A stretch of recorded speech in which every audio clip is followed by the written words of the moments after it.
setting fires within these buildings to create a permanent or a more permanent structure.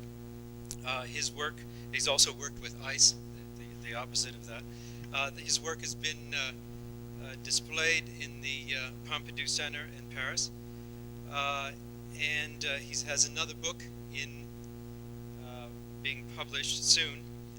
Presently teaches at SciArc in California. Has just come with us to lecture this evening, and without divulging any top secrets, we'll go to Washington tomorrow to meet with NASA to deal with some scheme, which I hope he'll disclose this evening, of making architecture from moon dust. Then return again Thursday and do a workshop, or Wednesday, excuse me, do a workshop in which we will all put our hands on clay and make experiment with this same technology.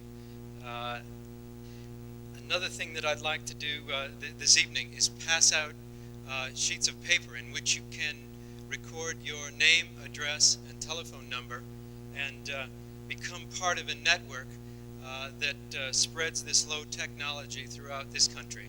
I think you'll feel very good about signing up for that and reap the benefits in the future from it. With that, I'll turn it over to our speaker, Nader. Go ahead.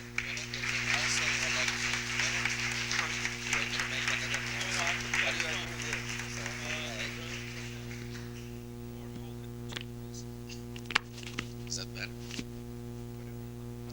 Yeah, okay. As long as it can move around.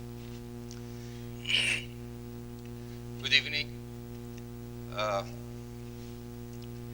9 years ago, I had a large architectural practice, both in California and in Tehran. That was 4 years before the revolution happened in Iran. I was building high-rise building, office, and conventional buildings, both in California and different parts of the States and in Middle East. So one day I sold out my practice to my partners, and bought a motorcycle and drove to the desert for 5 years. There was some reasons behind that. So one of it was that I was kind of disillusioned with all the architecture that I had learned, both in the Eastern world and the Western world.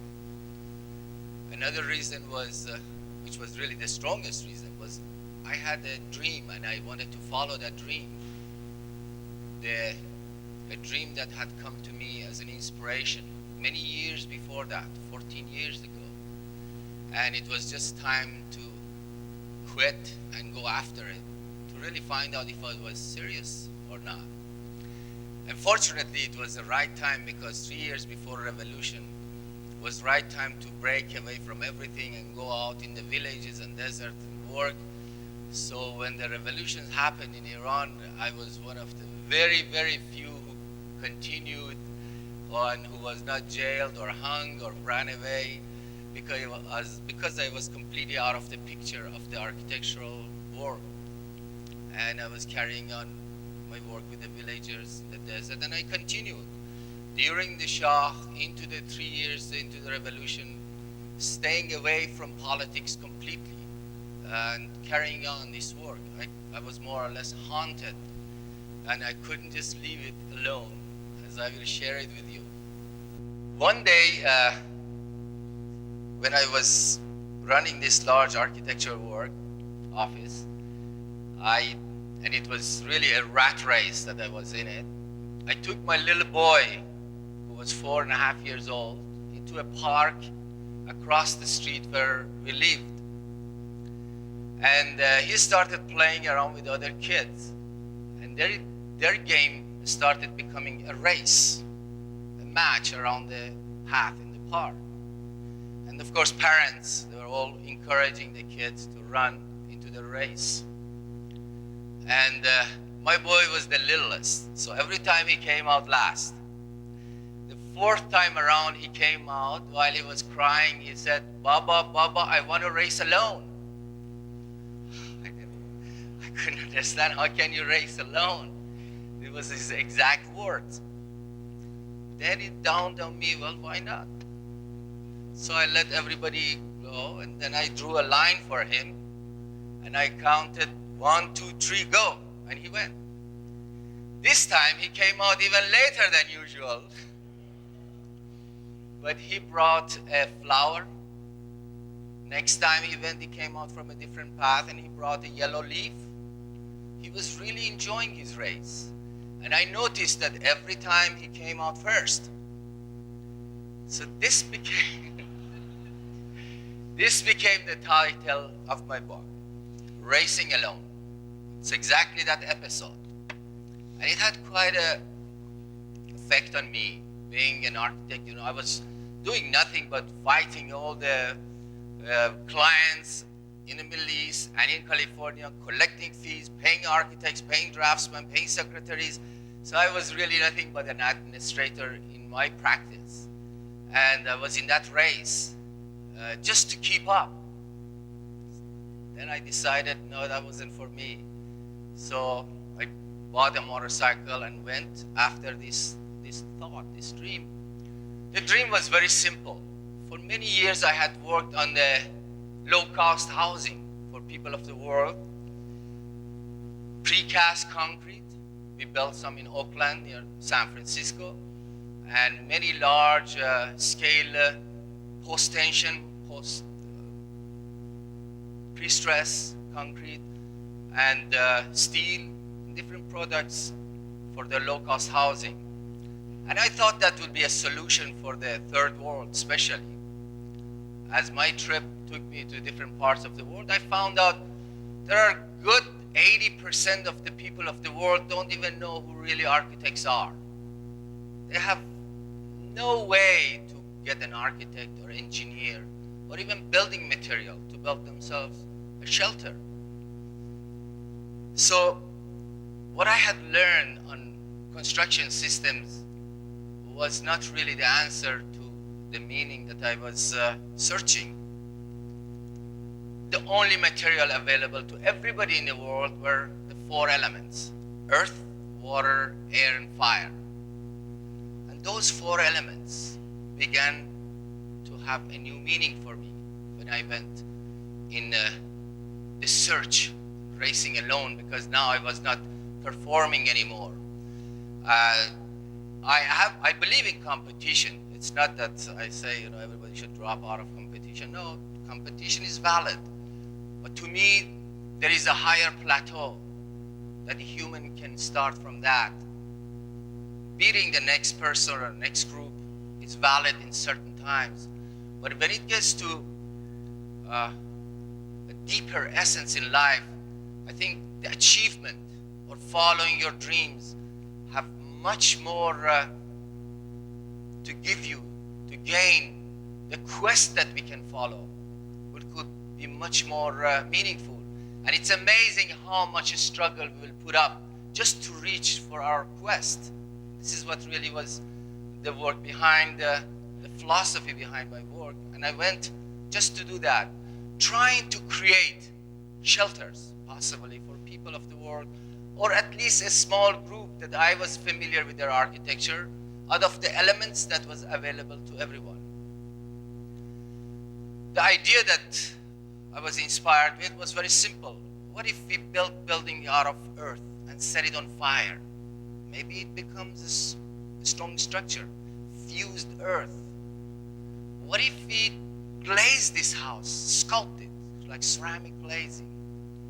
And then it became a dream that I had to follow for 5 years with many, many designs and ideas to reach certain portion of that. But strangely enough, at the end of the 5 years period, when I got invitations from Pompidou to exhibit there and all kind of things, I had already discovered that everything that I thought was my idea and my invention and my design has already been done, developed, was there. I only had to go and develop a new way of looking at it and discovering that it was there. And that is where it took all that years in working, in racing alone, without performing, to see something that was there. I will show you some background slides of the architecture that I was involved in. Then I will show you some of the works that we have already done, and we'll show you some of the visions for future. By the way, this work just won the American Institute of Architects Award for Excellence in Technology. It was a big surprise to me because it is such low technology as we name it. And also, as you will see, the invitation to go and possibly look at it for buildings on the moon. It isn't a technology, it is really a philosophy, the way I had followed it. The unity between material and spirit. It's the sense and spirit of unity that exists in architecture and material that I try to follow, and I will try to show it to you. So let me just read one paragraph of this first paragraph of this book. When 9 years ago I dropped everything, bought a motorcycle, went to the desert, and started working. I built myself a workshop first. And this was what came to me where I started building a wall for the workshop. I have built a wall in the desert, a tall wall, a wall 5 knees high. It's casting a cool shadow on the scorching land. The walls grow much faster than trees for less water. With 1,000 buckets of water, I can build a tall wall to give me shade for 1,000 years. Each bucket of water in exchange for a year of shade. And the earth of the wall is the token of the land. Starting to build a wall for its shade, because it's much cheaper to build wall than plant trees in the desert. You don't have any water. And I will start with this to know one of the meanings that of the wall that I discovered became a great element in my work itself. How do we turn it on, please?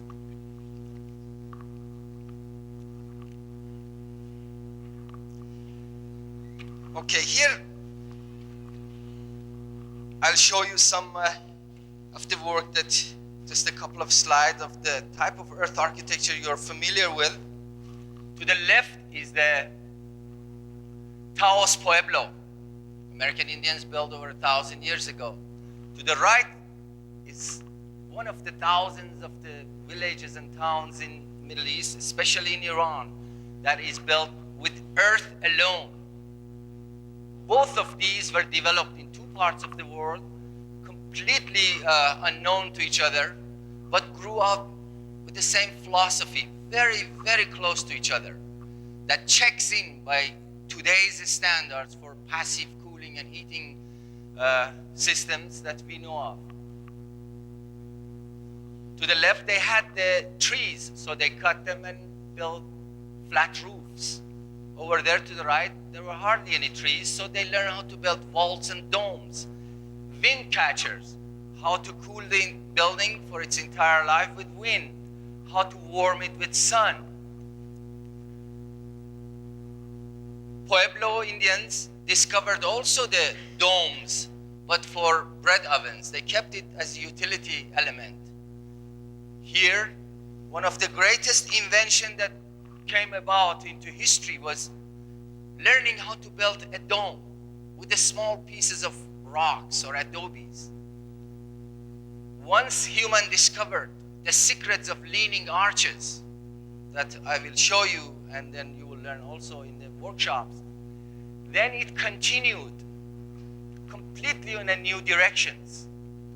While the trees and the material available for the building of the roofs were here in New Mexico and this part of the world, they started creating structures. 60,000 towns, hundreds of thousands of villages all over the world were built just once they learned how domes work, how strong it is to build a dome or a vault. And once that discovery was made, then the environmental reasons made them continue for as long as they could. Because the egg, the dome, works completely in compression. What it means is if you put an egg between the palm of your hand from two ends and you press, you cannot break it because that thin shell is working on compression. These domes, these vaults, they all work on that principles. Not only structurally they are very good, but environmentally, because in the harsh environment, when you have a flat roof, the sun hits over the flat roof for 14 hours a day. The minute you start curving it, you have sun zone and shade zone. So you already divide the sun into two. And then the current underneath is created. So these towns were built. The people would learn exactly how to live in harmony with the nature. The harshest wind, 120 degree Fahrenheit temperature in the summer, below freeze and snow ice in the winter. But the wind catchers are not watching and catching the wind, they're backing up to the wind. So that as the wind blows behind them, it creates a vacuum in front and pulls out the warm air from the house, and so on. I will not get involved in details in this architecture, but the philosophy of this architecture is based on permanence. The philosophy of permanence, not to be building to last forever, but building to work with the permanent forces of nature, such as sun, wind, gravity, and the forces. These are the wind catchers, or this direct or indirect sunlight. I will just show you one element of this architecture and just discuss that one element, and I think that would be good enough instead of getting into too many details. The element of wall. A wet ground, a shovel, and two people can build miles and miles of walls. Well, you may ask, why is it important to build walls? Because in the culture of the West, as we know, the walls are something that we don't want. In the folk songs, the good fences make good neighbors, or don't fence me in, or beautiful poetries of Robert Frost, there is something that doesn't love a wall and wants it down. Now you go to another culture, like here in Persian language, the word hamsaye means neighbor, means the people who share the shade of the same wall. That's the word for neighbor. So a neighborhood starts with building a wall. This neighbor has the shade in the morning, the other one has it in the afternoon. These walls create privacy, they break the wind, and also create a great technology. The technology of preserving the potential energy of ice. To the right, as you see, a 24-foot tall wall is almost tilted up from that ground that you can see. A ditch of around 2 foot deep. At the shade of that wall, 45 degrees in the winter will give you 24 feet wide shade.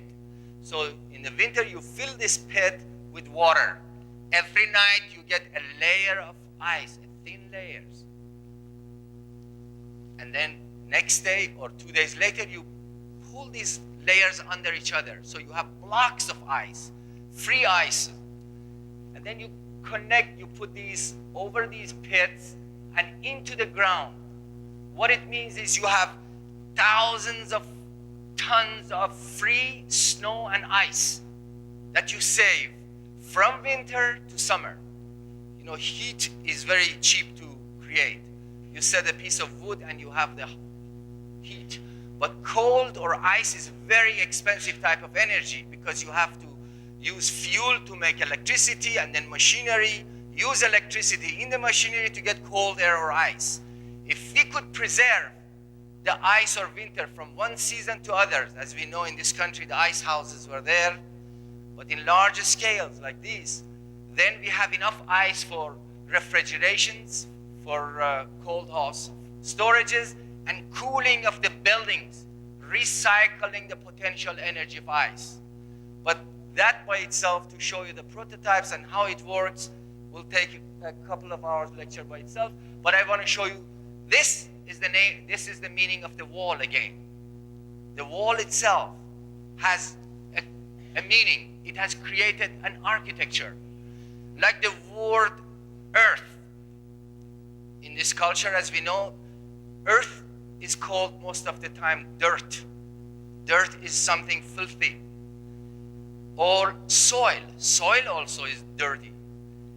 You go to the Persian language, the word for beauty is called khoshgel, means a woman who is beautiful has a happy clay or good clay. It's the word for ugly, means bad clay.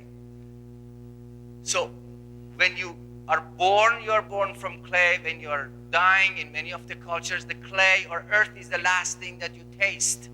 So the earth finds a completely new meaning and creates new attitude in the literature, in architecture, in art, and everything. And this is where it has its own different, and it develops into a different work and technology and art. Of course, some of these, with architects like myself who had no knowledge, was starting being destroyed. You know, we tore out many of these walls without the knowledge of why were they built. To build gas stations or cheap apartment houses, or build a completely blind copying of the Western world, high-rises with no meaning, people wouldn't even want to live in them, and so on. But I want to talk about the positive points, not the negatives, of what the use of the earth is. That to the right is the great secret. 4,000 years have been handed down to us of how to build that one vault or dome without any formwork, without any centering. With one piece of brick or adobe, you can create a town, because every one of those arches is leaning on the one before. So you start from one end and you just build up without any formwork. You will see it later. And here, the cities and towns, and every one of these are created from that philosophy based on permanence, working with shade, working with sun, and working in harmony with gravity. Working in harmony with gravity, what does that really mean? Building a vault, for example, or a dome. Those who know catenary arch, you hang a chain between the two walls and it gives you a curve. That's your moment curve. And if you let it hang, that's the maximum tension. You weld those chain links together, you turn it over. You have a structure that is compression. The spirit of unity that exists. So these were all built based on the intuitive type of buildings that were created by people and then later explained by our logics, of course. Of course, these wonderful architecture have also problems.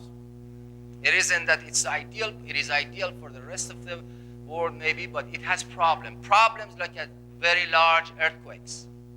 The earthquakes of Tabas, where I had experience, and it's in the book what happened to these. It destroyed almost everything. Interesting enough, 7.7 was the magnitude. Just to give you what 7.7 is, here is the Southern California earthquake, 7.2. So it was obvious that that sort of earth architecture would not resist these shocks. But interestingly enough, with my travel and studies that I made into this town and many towns later, 200 yards from each other, these two buildings, and many such buildings were existing. To the left, as you can see, the same earthquakes that has destroyed the steel buildings. And to the right, a very large dome, a water reservoir. 18 of them were left without, almost untouched, very little damage, restored and used again. Same thing here again. To the left, apartment houses. To the right, adobe and earth, unfired earth domes. They lasted. Not that all of them lasted, but there were more of those than these. Now, this is not to say that you can't build earthquake building with steel. No, that's not. Of course you build good earthquake building with steel. As you can see, there's nothing wrong with the material. The material is standing up. But for the rest of the world, the material alone has no meaning really, because you buy the material from market. You can't buy the technology with it.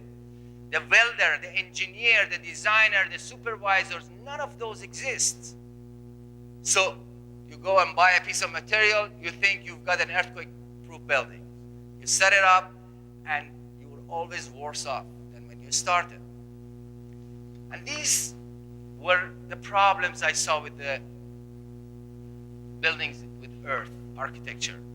Many advantages and some disadvantages. But the greatest problem with earth architecture is not really the earthquakes and like that, because those will take the big headlines. It's plain wet weather.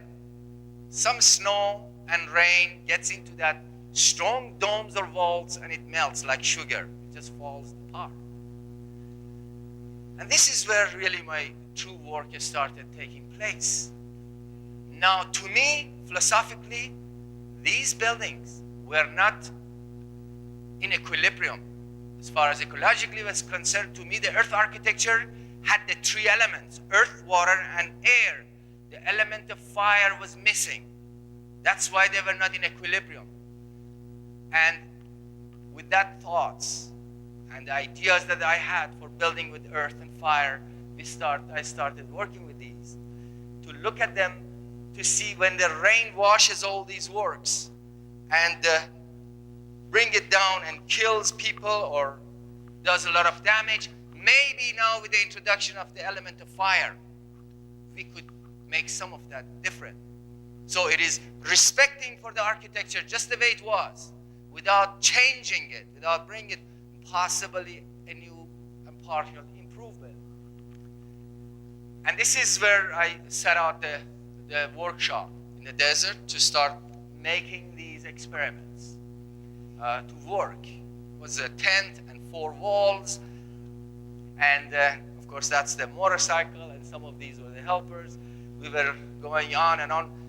Truly a dream type of thing. You know, you're on there on your own. You don't have to pass any tests. You don't have to go through any exams. You don't have to build for any clients. But now you want to come out closer to what your quest is. So I started making and digging with the earth, just the way it was, and moving in learning these techniques of how to build a vault, how to build an arch, how to build a dome. You learn these 3 forms. You can build your house, a community, an entire town, by learning to build an arch or a vault or a dome. That's why exactly also part of the workshop will be that.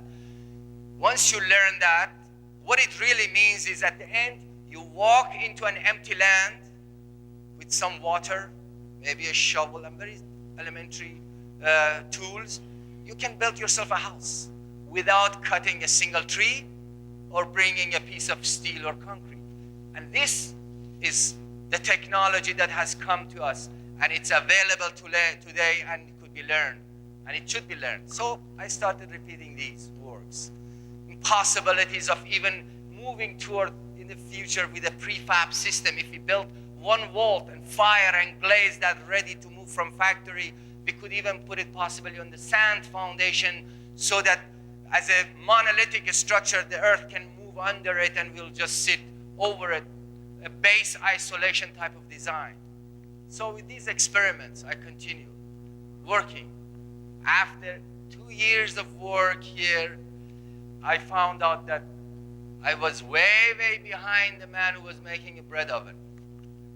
You know, he used to make these huge bread ovens with 1.5-inch thick wall and 1 single rope. He knew the technique. So I closed my workshop and I went and started working for him. Just because I knew he was way ahead of me. And so working for him for a while to learn his techniques in his way, the idea then came to me, okay, now we have got, this is suppose a small room, a larger room, or a house. We build it. Now we want to fire it. How do we fire a house? It means you have to have a kiln bigger than your house and put your house in the kiln, fire it, and bring it out. So that wasn't possible. And that took me to many trips in Egypt, in Far East, in different parts of the world to find out the firing techniques around the world. And truly, the answer again was at the fork of the road in one of the villages. Again, the way for thousands of years they have been making bricks, fire bricks, without a kiln. I saw this in Mexico last year. They're doing the same thing in many parts of the world. In Costa Rica and so on. They have followed the same thing. You put together, like say to the left, 200, 300,000 blocks. Pile it up, you set a fire underneath, and your kiln is this 3/8 of an inch or half-inch mud straw plaster. That is the whole kiln. There is no kiln. But they know when to put that plaster up, because when the steam is out, everything is ready, then they put that out and it bakes all the way throughout. This became one of the great points of inspiration. That is the way to fire a building, maybe from within instead of a kiln. And with these new thoughts and truly new discoveries that I had found, I have recorded these steps more or less in this book.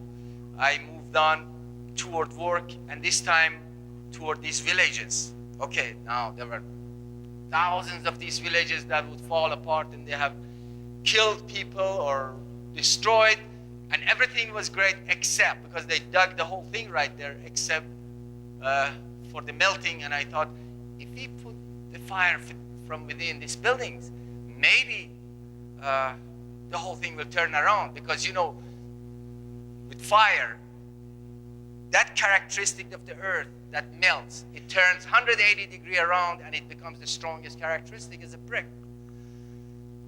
In this time, we had, you know, the crises were breaking in the country, all over the place, and in the cities, in small towns, everywhere. And I had stayed in the villages and continued, because I came to the state and went back again, but right through it, I went there, keeping away, as I was during the previous regime, just completely away from any politics and do on. Actually, there was some help during this time, because many of the architects and teachers were out of jobs. They had nothing to do, so we had a lot of volunteer help.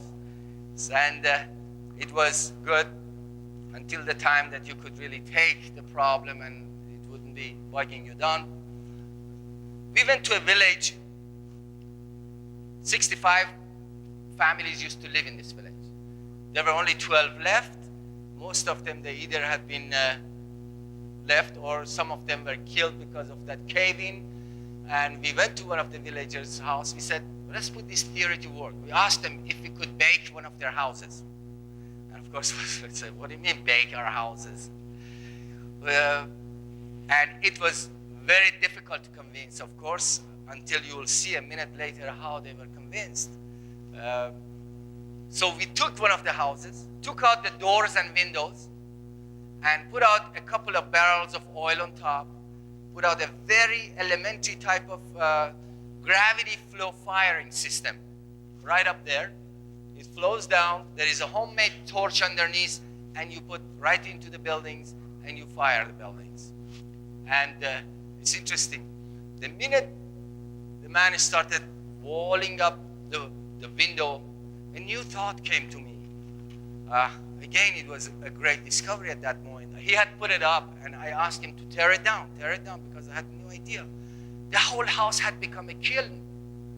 I said, why are we baking the empty kiln? Why don't we fill it up with pots and ceramics and adobes and everything? So while we are baking the building, we bake everything in it. And then we take out those things and sell it and pay for what we are baking. And that's what exactly we did. We took some of these out and we started putting a lot of adobes and firing. So what happened at this point was the building, as a consumer of product, could start becoming a producer of products. And the economy of these were really later on discovered by us, how much fuel is wasted on each firing system that has been taking place. Okay, and this was the homemade torches from Hamadan, South of Iran. you get two pieces of pipes, you put them together inside each other, and you weld around, so you have a sandwich air between the inner pipe and outer pipe. And the oil flows from up above, from gravity flows, and you start a fire and it goes on forever. No pump, no electricity, no system. And these were also proven. Now, these works were proven by the ceramists, potters, builders, who have experienced this for years. It was not my work. Truly, I went and I learned from them. So we put this in the first house. We set the house on fire. For 24 hours it baked, and there were lots of water coming out of it, steam. If you have adobes of 1,000 years old, you still have around 17% water in it, because the chemical water of the adobes will not come out unless the temperature gets somewhere between 500 to 900 Fahrenheit. And weather, never gets more than 100 to 120 degrees, so there's always water. And this is what happened. The steam came out. One of the greatest things that happened in this episode was a new discovery. This village was infested with disease, roaches, mice, and they were spraying, insecticide sprayer everywhere, and they couldn't help it. You can imagine what happened with an hour of firing. Hundreds of mice start coming out dizzy, and everybody chasing them with shovels and sticks and killing for revenge, because now, for the first time, they could get them all out of their house and blankets and pants that they have eaten.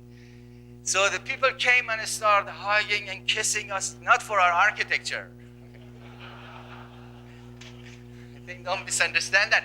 It was for what the fire was doing as a hygienic element. And this was the first time. So they all came and said, would you do my house next? And as it developed, they came out with new ideas, actually, for where they keep their animals. They said, we can take out our animal once a year, fire 2 hours, and put them back in. And some people said, we can even do to our own houses, take out our furniture once a year, fire, burn our house, then move back in. So the hygienic element, as a byproduct of this work, became almost more important than the work itself. And they all wanted to get their houses clean. Of course, after 24 hours of work, the building had become brick. But we didn't have very sophisticated clients, They wanted to test immediately, so they pick up their picks and hammers on top of the roof and down below, start digging the house to see if it has really become bricks. And it did. It was truly moments of magic for me to watch after all these years. All we had done was really fired one room or two rooms to become a house. But the meaning, what the horizon that opened up was just unlimited. And there were tests. To the right, you can see there were 4 tons of sandbag for loading tests, and then core and so on. But they were not really necessary, because after these years, when I had to explain to the officials and to the villagers in a desperate move of how are we going to change this, because one of the greatest damages the modern architecture has done has been into the third world. They have blindly imitated anything that comes from West, and they have destroyed everything they had as old and old-fashioned and no good, and they built all these concrete buildings. Now, for me to convince them to get back into building with earth was the most difficult thing to do, especially how do you fire. Until one day I came, as I was driving the motorcycle to come to explain, I came across this building 3/4 miles from this village. Right next to the building, I stopped the motorcycle, engine was revving, and I went inside, checked in. I saw this is an old building, I knew it was some sort of kiln. I couldn't break the walls, I couldn't get anything. All of a sudden I felt, God has made an answer, put in right next to my road to discover. It was just exactly what I wanted to do for all these years. It has already been done as kilns. So I brought the entire village to this place. I asked them, what is this? And I had, of course, some of the answer to it. They said this used to be an old kiln our grandfather used to fire and so on. I asked them, how come your own houses and you take care of it, it's falling apart? But this stays there for 50 years, 100 years. They said, well, can't you understand? This is the fire. Fire has fused it. So even a cannonball can't break it. So we had moments of silence, and one of them said, oh, that's what you want to do to our houses? Of course. And the whole thing really changed from a puzzle into a solution. And they knew how to build it, they knew how to fire it. Everything was obvious to them from there on. And this was really the answer. And this was one of the greatest discoveries that I had. What I thought was my idea and my invention, I found it was already there, right there. Thousands of these kilns exist all over the world. People live across these kilns in flimsy houses that falls apart while their kilns lives on. And this really was the beginning and maybe one of the greatest climax. Now, going back into these villages, they saw these, they started building these things, remodeling, firing and working, and a new life came in with $50 fuel. One house could be fired, $50. That's all, because the fuel is a very small cost on these.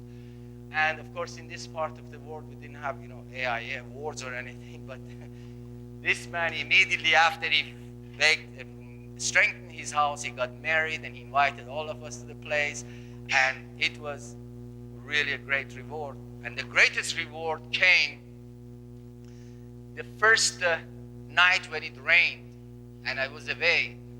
We were away in the city for the building to get cool, because after you fire it, you have to let it sit for 2 or 3 days before you open it. And when we went back to open, we saw the place was vandalized, and we were very angry. And when we went in, we saw some people there sleeping. We asked them, why did you do that? How come? We were so angry. The woman came and says, God bless you, we all slept here last night in the rain. Don't you see that house had fallen down? Everybody knew this is brick. And that was the moment when I had my reward, because my quest was to create a shelter, an architecture, a piece of art. Her quest was to have a safe roof over her head. She said, it's for the first time in this village in my life, I slept in a rainy night without worrying for that to fall over my kids and kill her. And so in that moment, we were all rewarded with what came from a true feelings. And the climax of the work in that area was, now, once we have a fire in the building, means a new process has happened. Up to now, we always take a product to the kiln, a tile, a brick, a sink, and we fire it, then we bring it back and stick it on the wall. But now we have the fire in the building. An obvious thought was, in every house you have utility room, the kitchen, the bathroom, the toilets are nothing but tiles. Why don't we go ahead and glaze a house? The glazing, the ceramic glazing of the house became now a new dream. How do you glaze a house? And this is exactly what we started to trying to do. So we went in, and the man who was also a hero of the book is Ali Agha, is the man who has worked with fire, making ceramic for 40 years. He cannot write or read his name, but he looks at the fire and will tell you what temperature it is. And that is scientifically correct, because the different color of the fire shows that. And I asked him, okay, can we glaze the house? And of course, if you get a small glazing jar and you want to glaze the house at thousands of dollars of glaze, it's impossible. But he had a formula. He collected a lot of old Pepsi bottles and ground, with with ball mills, ground it, and we had ground glass, feldspar, and some clay. He made over a ton of glaze for around $60, $70. So the next step was, now how do you glaze a house? When you have a pot, you dip it into a glaze solution. But the house, you have to spray, that's the minimum. And this building, in this village, there were no spraying, no electricity, no pumps. And it took truly for 3 months for me to figure out a way to spray glazing. And again, the answer was right there. Every farmer had an insecticide sprayer working with a bicycle pump. And that's exactly what we used. And they all knew how to use. So because the glaze has a water base, you can make it very thin. And they came in and just put it in and they started shooting it. And we had the fire, this time bisque firing, and then again fire. And here was some more steams and the first glazed house in the world. All glazed, the ceiling, the floor, the wall, everything. It was just that thin spray, and they loved it because now the bugs couldn't get back, mice couldn't get back, and they could hose down the whole thing anytime they wanted. It was a very simple solution, but for us, it was really a new era because now we had glazing. What does that mean? That means graphics. That means art. That means sculpture. That means integrating architecture and ceramics. And moving toward that direction was trying now to explore. How can we sculpt an interior and glaze? Because now we had 7,000 years of ceramic art at our disposal. We didn't have to do anything. Everything was there. The only thing that happened was a new scale was created. The ceramic pot that we always had carried in our hand, now we could live within. We could be in it. And that would be a new scale. So we moved on to these directions. And that would be possible for any one of you to get together to build a small structure. You sculpt the interior and your stereo shelves, your bookshelves, your couch, your hangers, anything. You can sculpt. You fire it to bisque and then you can glaze it. Our work was by no means very good glazing because we hardly had any idea what glaze will come out, what color it will be. But the excitement of the work was so great that we continued. Now, these villagers wanted even their coat hangers to be fired, glazed, and everything on the spot. We had a lady even, she wanted to have a necklace at the color of her house. So we put some clay on the wall, glazed the same house and everything together, and she cut at the end, made a necklace, made for bracelets, everything matching the house. It was a great game. And the people, of course, wrote their names because everybody wanted to be eternal. And how long the ceramic can last. So this brought us to a new era of possibly now, if we could fire buildings, if we could glaze it, and at the same time, we are not talking about any new technology. What happens is a house becomes a kiln. Or you bake a kiln and you keep it as a house. Either way. And the economy could be, every time the potters would know that you fire a ceramic kiln, around 80%, actually 84% of the fuel is wasted to bake the wall and floor and roof over and over again. It's only 16% of that fuel is used to bake the pottery inside. The rest is the wasted fuel. So we calculated one brick factory. The wasted fuel from that factory could provide over 4,000 houses of 3 rooms and a bathroom. Just the wasted fuel. This time, every time you bake a kiln, you keep it for the house and you move to the next kiln. So this was some of the experiment we did with the glazing, and of course the next stage was definitely building a new construction. To the left is the name of the work is called GELTAFTAN, which in Persian means firing earth or firing clay, and it consisted of earth, water, air, and fire. That was the first glaze piece we made. And then there was a new opportunity came, a far out village in the distance. They wanted to build a school, elementary school, and they had put it out for bid. I was there as an architect. There were other students of architecture, anthropologists, art students. We went there, and we were so excited with the idea. We told them, we will build your school for 1/3 of the cost of what the conventional contractors built. Of course, we got into trouble later on because the cost was more than 1/3, but it didn't go above 40%. And they let us have it. So we designed a school, a that's exactly what we did. And these men and the people, they started making Adobe and built the school. We built the entire schools now like kilns for ceramics. As you can see, we even put our flue lines in them. Later on, these flue lines would become, chimney area for the heater units, or could even become a wind catcher for cooling buildings. And we followed that same technique of how to build these vaults and domes without formwork. And these people knew how to do that. And you keep the vertical joints between the adobes are always open. And that's exactly where fire penetrates. And you can go through. And this is, we built, these works were done.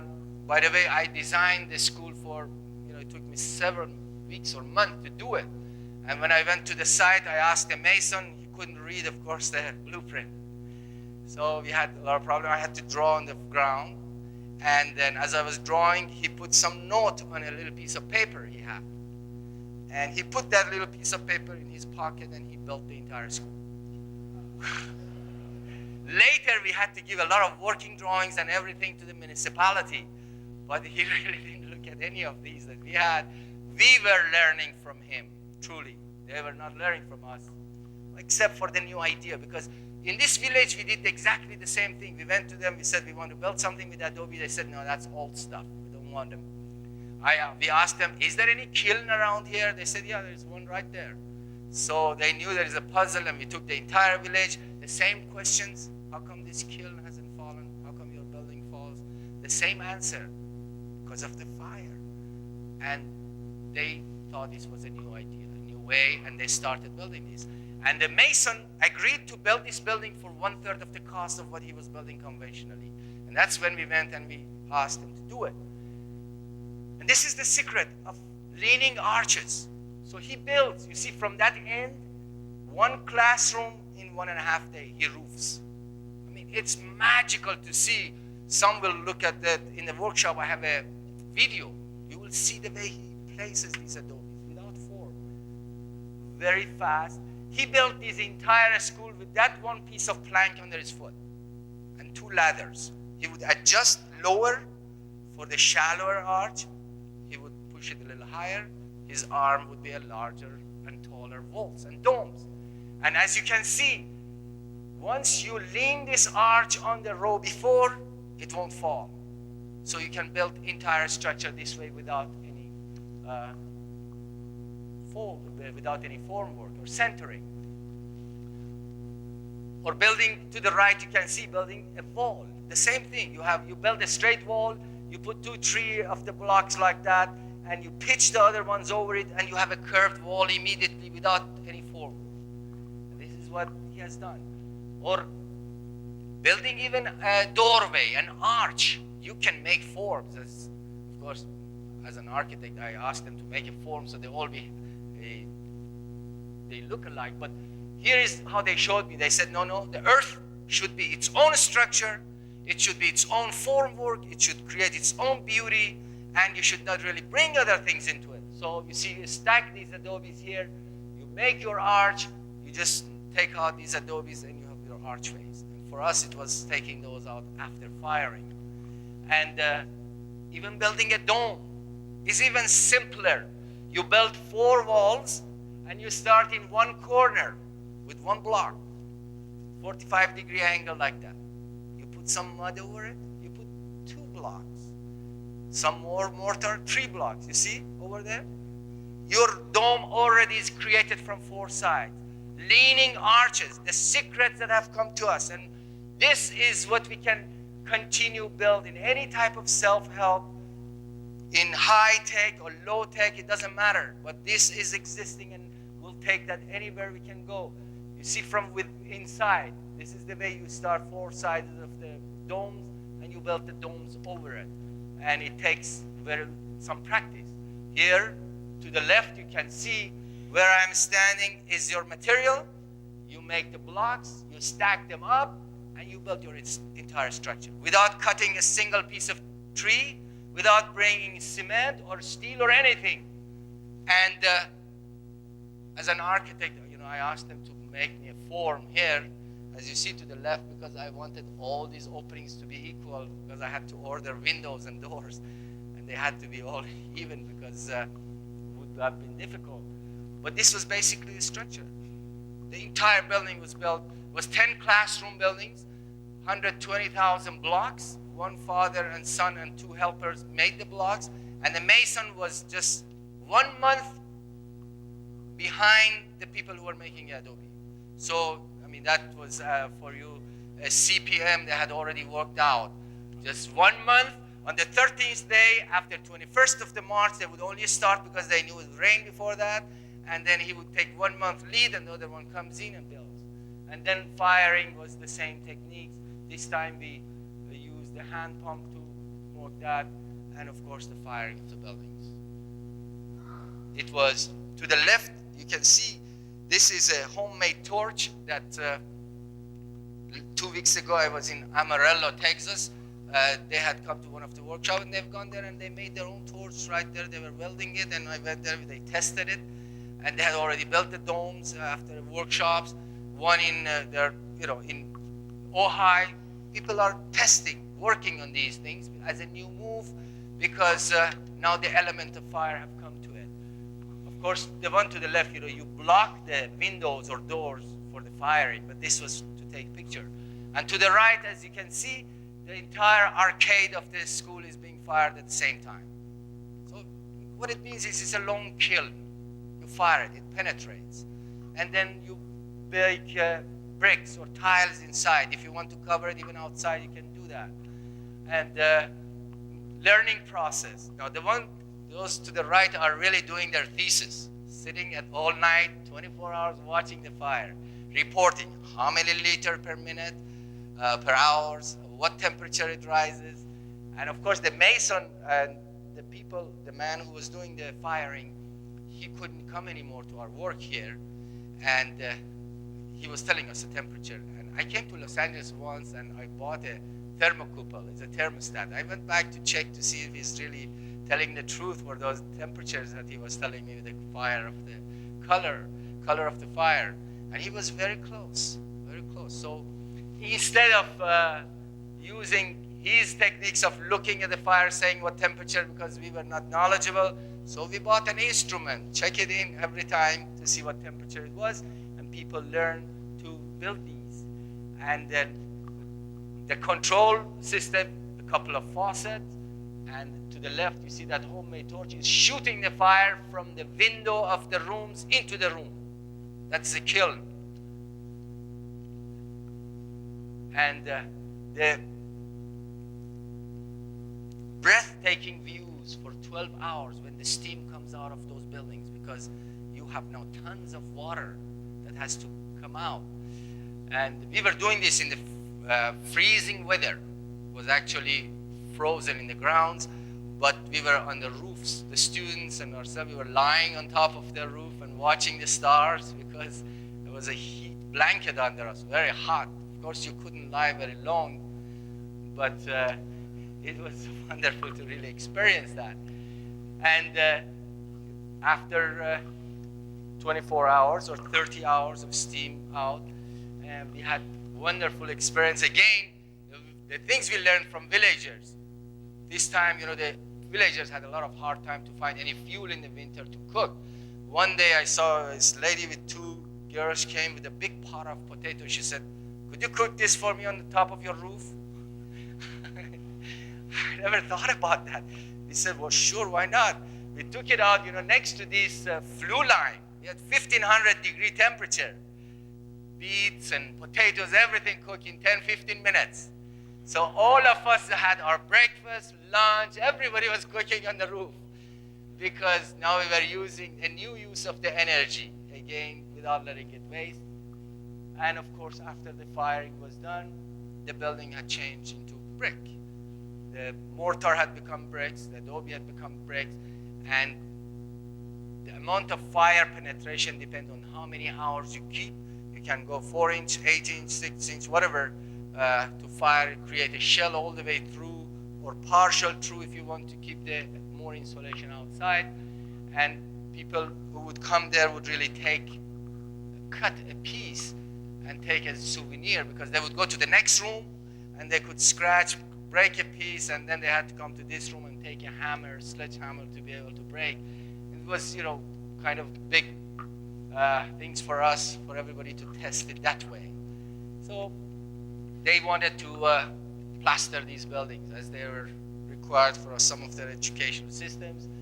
And we were able to keep the cost just a little bit, about 1/3 of the cost, to less than 40%.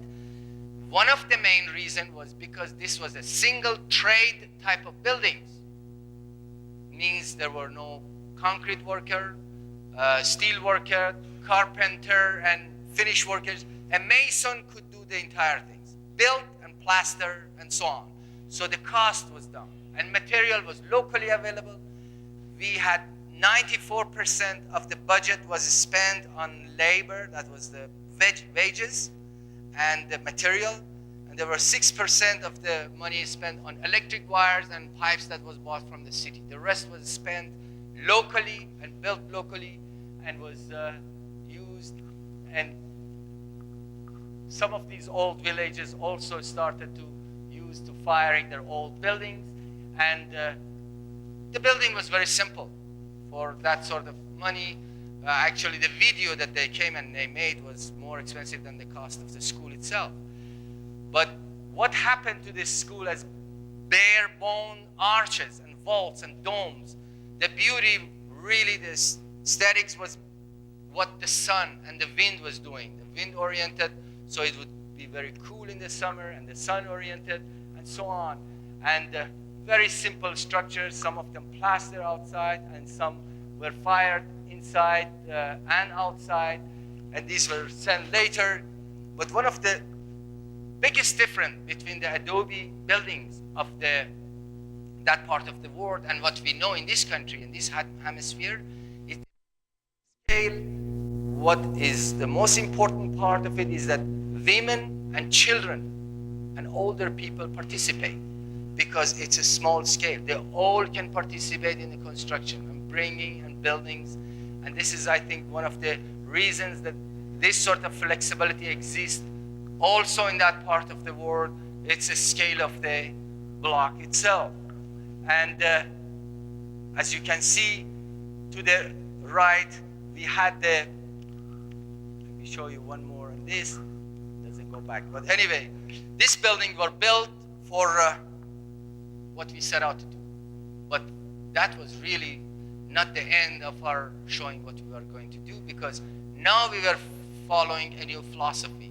The philosophy of the equilibrium of the elements. What it means is, if you have a fire started here, you bring it to equilibrium with water. You should be able to do the same thing. If there is water erosion, you should be bringing it to equilibrium with fire. And this is where in Santa Monica cliffs is suggested, to fire the cliffs. Because ecologically, this is the best action. Now, I'm not saying to go around the world and fire all the cliffs or even glaze them, if you like. I'm saying as an alternative to what you see to the right. Plastics, concretes, and all those that have been happening. The maximum you can do with fire is capture this beauty just the way it is and slower the process of erosion. Well, how do you fire these things? Okay, let me give you a little secret of it. We have what we call fire blankets. Fire blankets is these cave walls that are used for lining of the kilns and so on. You hang over these surfaces and you fire from within, and it goes up and burns the face. And then behind this structure, let's say 10, 15 foot back, you start drilling wells and you fire them, so that the water that's attacking from behind is drained down, and from face, even for the lower areas, you use compacted earth. And the maximum you can do is you can change these to rocks.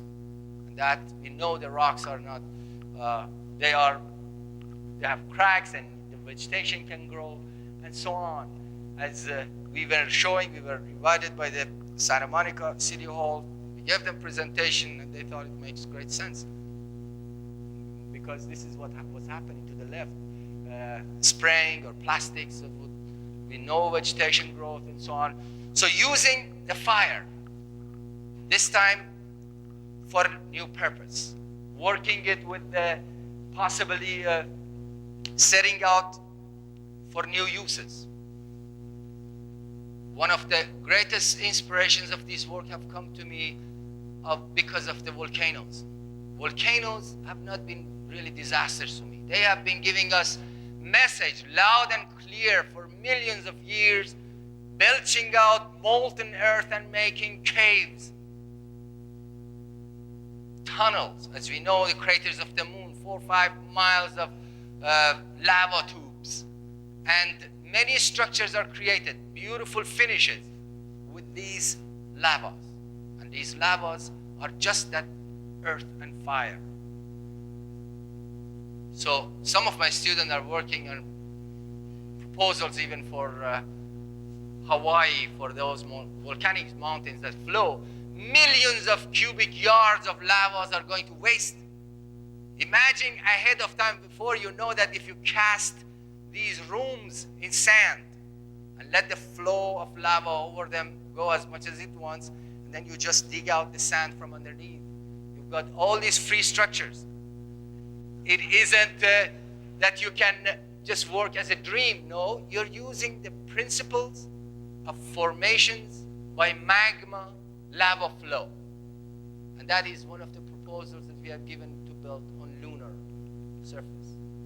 Just what we've seen from all these volcanoes we've seen, they built that. This is, you see all these spaces are created because lava flows, and some of them itself have created these spaces. And up there on the moon, we have the soil and we have the fire of the sun, the solar energy, up to 4,000 degrees centigrade. Today is being created. We know that. It's what the NASA tells you as informations. And the material over there, basaltic rocks, melts in 1,200 to 900 degrees centigrade. And that is also after the rocks are there, vegetation can grow from the lavas because of the plant successions, as we know. So these, again, based on that philosophy, are being followed. Landscaping, actually the San Luis Obispo School of Landscape Architecture, I was there giving a workshop and lecture, everything talking about landscaping. Use of the fire for creating pools, benches, retaining walls. What you have is really instead of making tiles and bring it to the building, now you can use these blankets. It creates these formations that would be building all the forms, including the cityscape benches and so on. And that's what they were interested in, they were practicing, which I won't get very far in it. Now these works and workshops in different parts of the country, like the one to the right, the ceramists, they start making their own. Of course, they won't allow, the building code doesn't allow you to do these things yet, because they really don't know if the fire department should give you a permit or the building department. So this potter, Jim Danish, who is right now in Nepal and trying to build some of these and going to India, he built himself one of these structures near Santa Barbara, but he built it as a kiln. And they have in mind next time to build a bigger kiln and then move into it. And so this is they're trying to get around it. And then the work has been continuing in these areas, very, very rude, making, as you can see, leaning arches, digging out, making adobes, very simple structure, setting it on fire, any type of fire you want. The possibilities that it has been. Some of the students, I had the thesis, they were working in sculpture, that they come, they are sculptors. They are using this medium as a sculptor to build rooms, maybe even a house, sculpt it to the system they want. Because now you have small pieces of adobe. What happens is, since there is joint between them, it doesn't expand and contract as a whole piece. There are thousands of little joints that it can contract and without cracking the whole building. If you do this a huge pot, it cracks. But once you break these into compression structures with the small pieces, it goes different way. And many of the student projects in sculptures and possibilities of building created, all with that one single Adobe, all based on that secret of leaning arches that have come to us. And these are some of the works that we are suggesting to move possibly to the lunar surfaces, not to take in steel, aluminum, everything from Earth, as very wisely the NASA is moving toward that direction, to use lunar resources.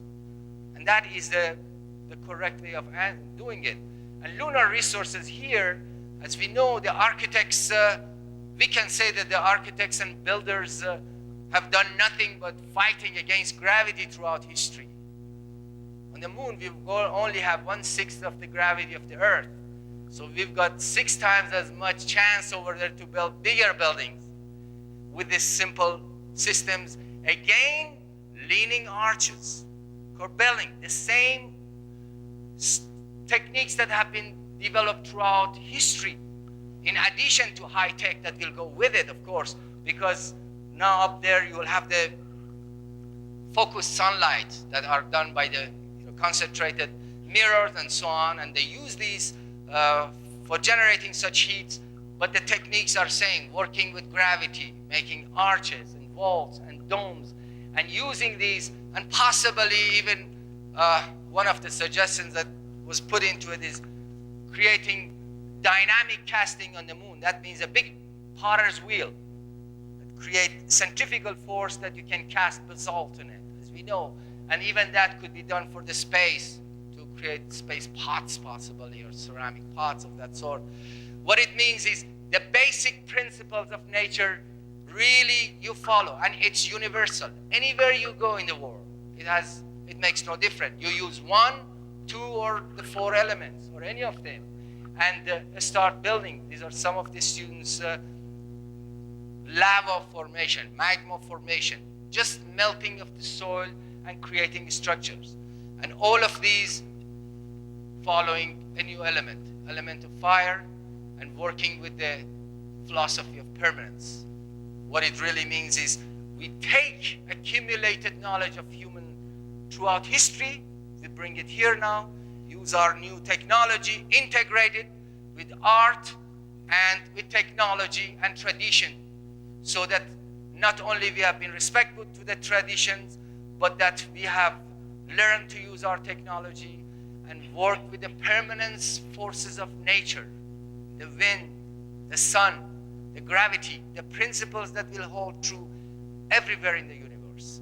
And that is truly what the architecture has been to me and is to me right now. Thank you very much.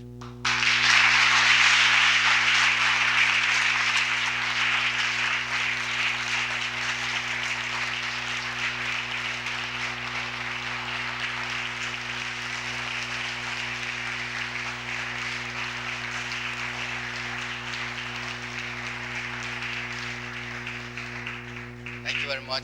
We'll have questions and answers if you like, but we also put some papers here, because every university or places that I go, there are some people who are interested to keep up with these works, or networks that are happening in different parts of the country. They get together and build these things, fire, glaze.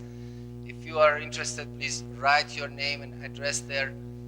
When a newspaper starts in the foundation that we are setting up, receive the information what is happening where, so you can participate if you like. So where is that papers? They can write, I guess.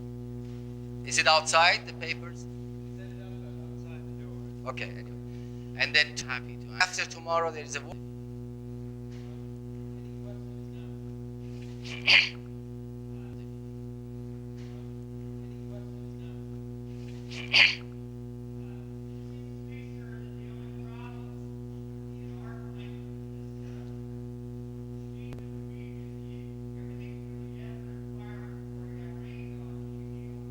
Yes, that's a problem. You're right. It should be, the season should be, of course, striking, but you don't have rain all the time, do you? Yeah, all the time. You got problem. Anyway, this is not given as a failed picture for every place in the world. As a matter of fact, to me, that's where modern architecture failed, because it tried to come out with one solution for the whole world. It isn't so. Different regions will find its own use, its own way. If it fits, it will find its own place.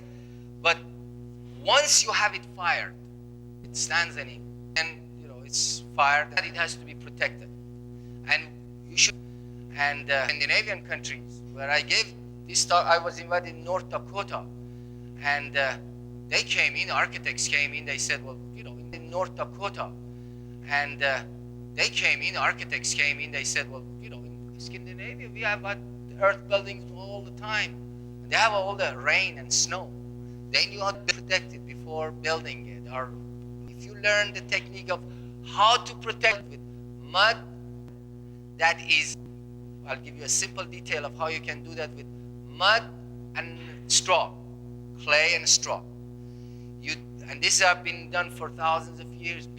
Learn clay and straw. And this has been done for thousands of years. People have learned how to do that. In rain and in snow, it's protected. You take the mud, straw, and you mix it with water and let it sit for a week. You just let the water soak through it. After a week, you mix it and you let it sit for another week.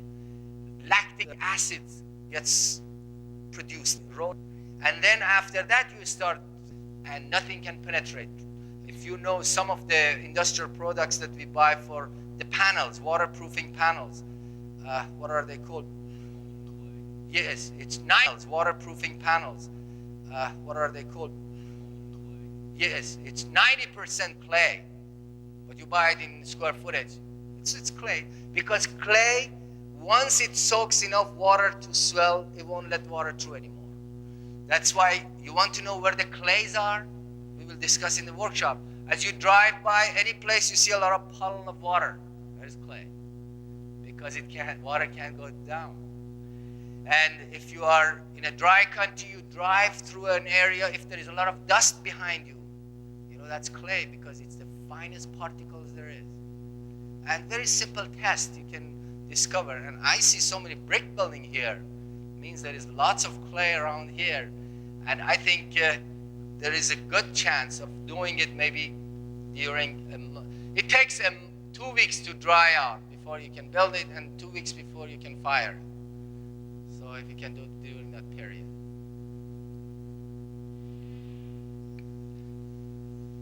But you have to protect it before that time. Okay, so we have a question, and yes, please. Yes. The book which is here, this is really the philosophy behind the whole work I explained. Racing Alone I explained. It has fortunately received great reviews.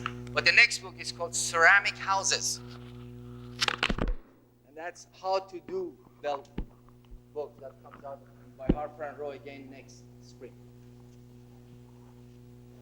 Mr. Khalili was invited to give a paper tomorrow in Washington, D.C. for a NASA convention, and has graciously agreed to return on Wednesday morning to run a Wednesday afternoon and evening workshop where we will work in teams of 2, possibly 3, if more people sign up.